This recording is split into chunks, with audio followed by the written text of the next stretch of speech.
This is the cheapest first-gen RX-7 you could find in Vegas. Practically running, that is. It may not really run, but it definitely cranks.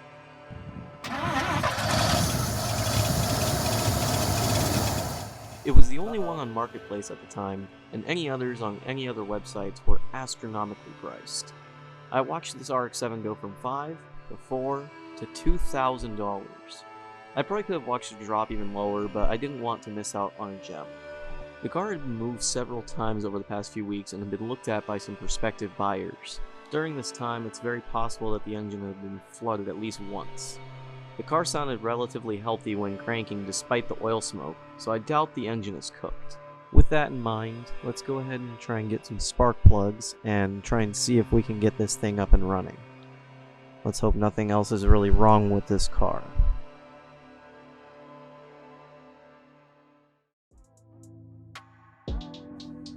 So we picked up some NGK BUR9 EQs and BUR7 EQs. The cool thing about these is that they have letters on them. The 9s have T's, the 7s have L's, and it's just mainly for the trailing and leading spark plug holes.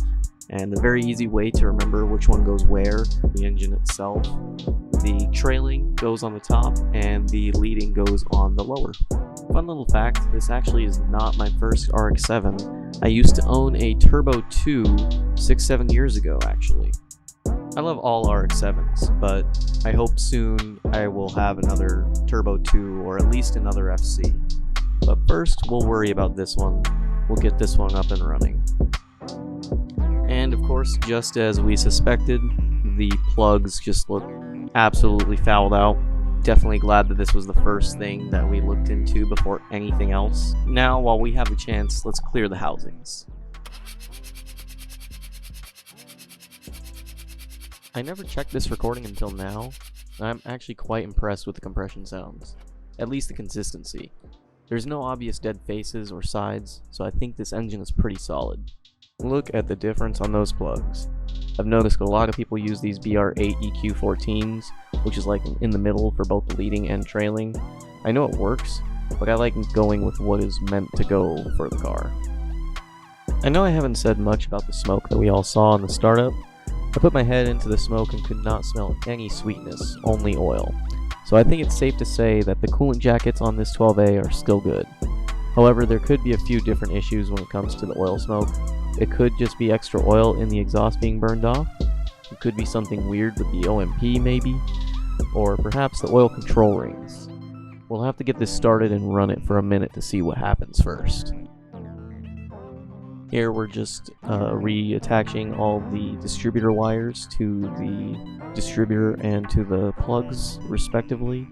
It's actually really straightforward. There's the T1 and T2 and leading 1 and leading 2 for both rotors listed on the distributor, so it's extremely straightforward on being able to put it back. Now with the plugs and wires in place, battery hooked back up, it's time for the moment of truth.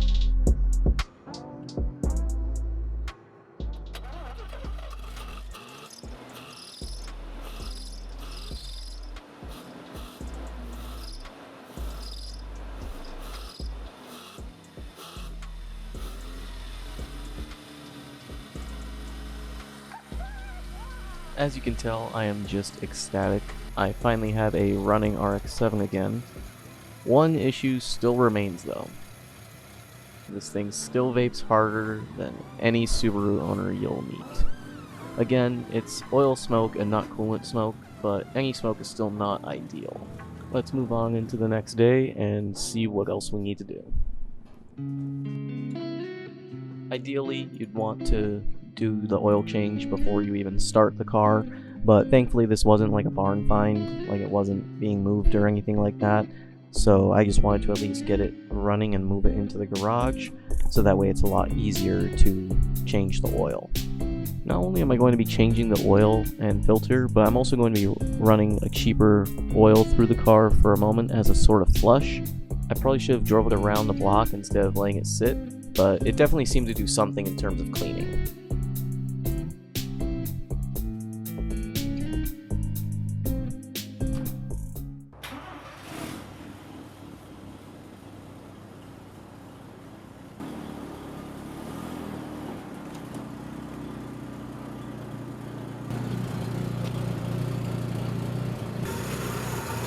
everything seems to look fine. There doesn't seem to be any immediate oil leaks, so it's kind of odd that there's a bunch of oil caked up around the engine, but at least there's nothing leaking right now. The rest of this is pretty straightforward, aside from the oil filter. I made the mistake of unscrewing it without punching a hole in the filter to let it drain. This caused a pretty major mess, so perhaps this is where some of the caked oil came from.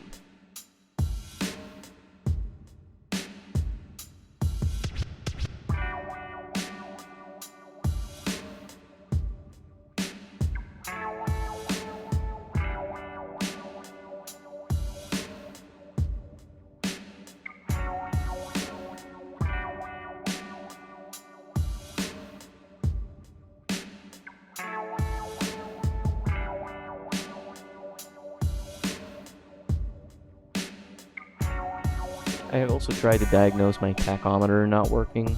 Supposedly it should be hooked up to the trailing coil. I will be changing these coils out soon, but for now I just wanted to see if some slight maneuvering would help it. Unfortunately it did not.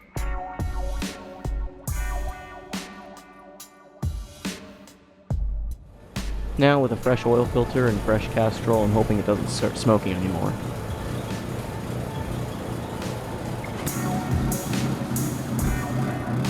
Shit.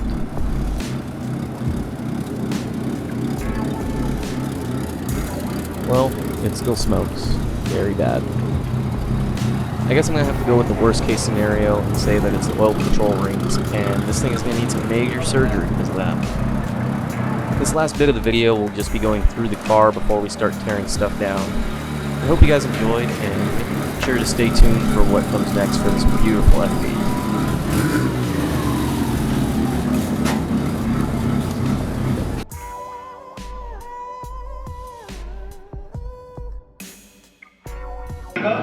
Stick. It's got a bit of stick. It's got stick on it, like it's got that sort of old car. Yeah, it'll give you the performance that you're going to pay for and smell.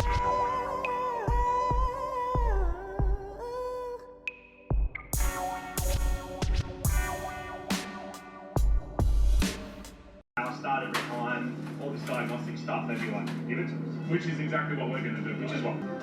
Ooh, look at these. I went back to look at some of the earliest photos of cars.